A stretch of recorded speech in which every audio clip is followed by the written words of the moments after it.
Horlogerie. La revanche des icônes. Comment expliquer qu'une montre devienne mythique et qu'une autre demeure dans l'ombre? Je vous répondrai qu'il n'y a qu'un Picasso par siècle, analyse Aurelbach, commissaire-priseur chez Philippe qui a vendu la Rolex OIST Cosmographe Daytona de Paul Neyman 17,8 millions de dollars en octobre dernier à New York. Parmi les garde-temps les plus emblématiques du XXe siècle, celui-ci coche toutes les cases. C'est une Daytona Paul Neyman ayant appartenu à Paul Neyman. Elle lui avait été offerte par sa femme Joanne Woodward. Elle l'acheta chez Tiffany et fit graver au dos du boîtier Drive Carefully. Car Neyman avait eu un accident de moto auparavant. L'acteur l'a portée pendant des années puis, on croyait qu'elle avait disparu. En réalité, il l'avait donnée, dans les années 1980, à Jam Cox, le petit ami de sa fille Nell, lui disant « Si tu peux te rappeler de la remonter chaque matin, elle donne vraiment bien l'heure. » Ce 26 octobre 2017, à New York, le lot 8, la Daytona mécanique, référence 6239, en acier de Paul Neyman, mise aux enchères par Philippe à 1 million de dollars, a atteint la somme stratosphérique de 17,752 millions de dollars. Nul ne sait qui a acquis la montre bracelet la plus chère au monde, celle qui a coiffé au poteau une Patek Philippe taillée dans le même métal, vendue à une dizaine de millions de dollars, sous le marteau de cette même maison en 2016. Pourtant, contrairement aux idées reçues, la légende Daytona ne s'est pas construite en un jour. En 1963, Rolex commercialise ce chronographe au cadran ultra lisible en lui donnant le nom d'un circuit automobile se déroulant à Daytona Beach en Floride. 3 ans après, la pièce est lancée aux États-Unis.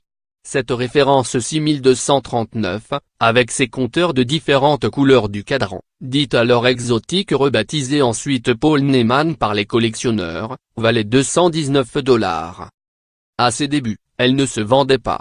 Son design, à la fois cool et racé, était trop en avance sur son temps, analyse l'expert Romain Rea et président de la maison de vente Antiquorum.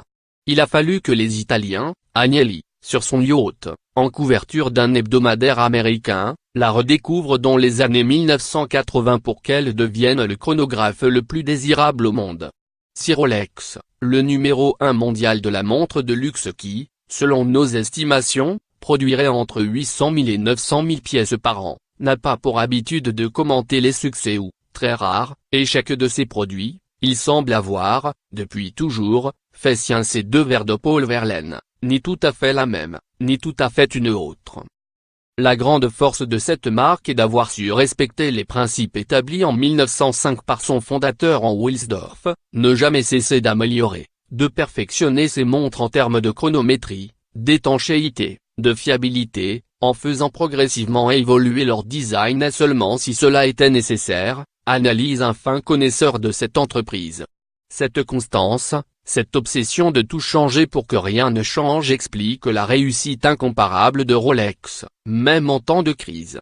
Gageons que la nouvelle GMT Master, flanquée d'un calibre automatique 100% manufacturé par le géant genevois et à toute épreuve, sera la star de 2018. À peine remodelée, ses proportions frôlent la perfection. Une chirurgie sans douleur. Chez Omea, inventeur de la célèbre Speedmaster, connu pour avoir fait ses premiers pas sur la Lune en 1969, au poignet des astronautes américains, Reynald Eshelman, président-directeur général de l'entreprise, rappelle pourquoi il est indispensable que les marques travaillent sur leurs pièces phares. En période de crise, les consommateurs ont besoin d'être rassurés.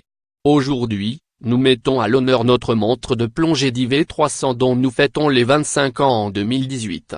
Elle fait partie des blockbusters d'Omea. Nous en vendons entre 80 000 et 100 000 pièces par an.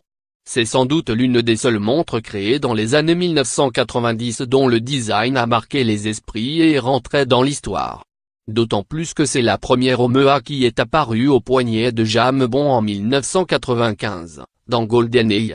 Ainsi, en 2018, la griffe phare du Swatch Group, qui fabrique environ 700 000 garde-temps par an, gratifie cette 3e génération de divers des avancées et améliorations techniques développées ces dernières années. Outre un design peut-être plus ergonomique, le boîtier s'équipe d'une lunette en céramique supra-robuste, d'un calibre automatique masté chronométré qui résiste à des champs magnétiques de 15 000 Go. Un soupçon de botox par ici, quelques injections par là. Plutôt qu'un lifting complet de leur best-seller, les grandes marques optent désormais pour la méthode douce.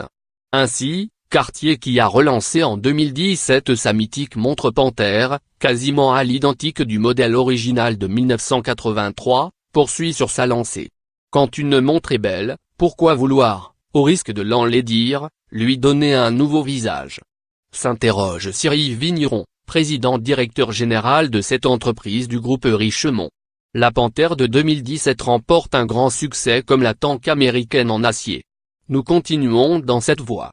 En 2018, notre objectif est de replonger dans notre patrimoine, de choisir, d'élaguer si besoin est. En témoigne, la Santo que nous relançons aujourd'hui.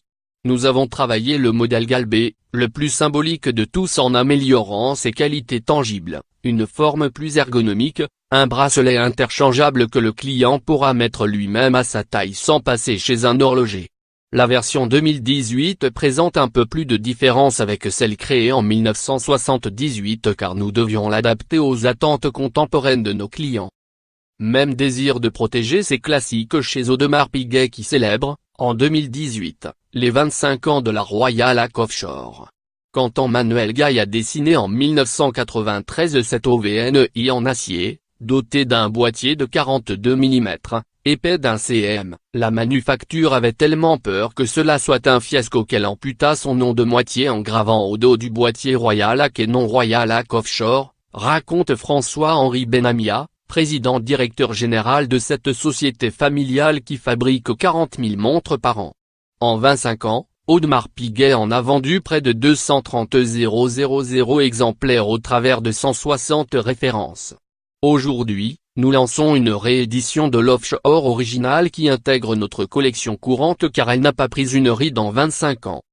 Quant à l'aristocrate de la complication horlogère, Patek Philippe, qui annonce une production totale de 60 000 montres en 2018, il offre à ses icônes horlogères des rouages qu'elles ne possédaient pas.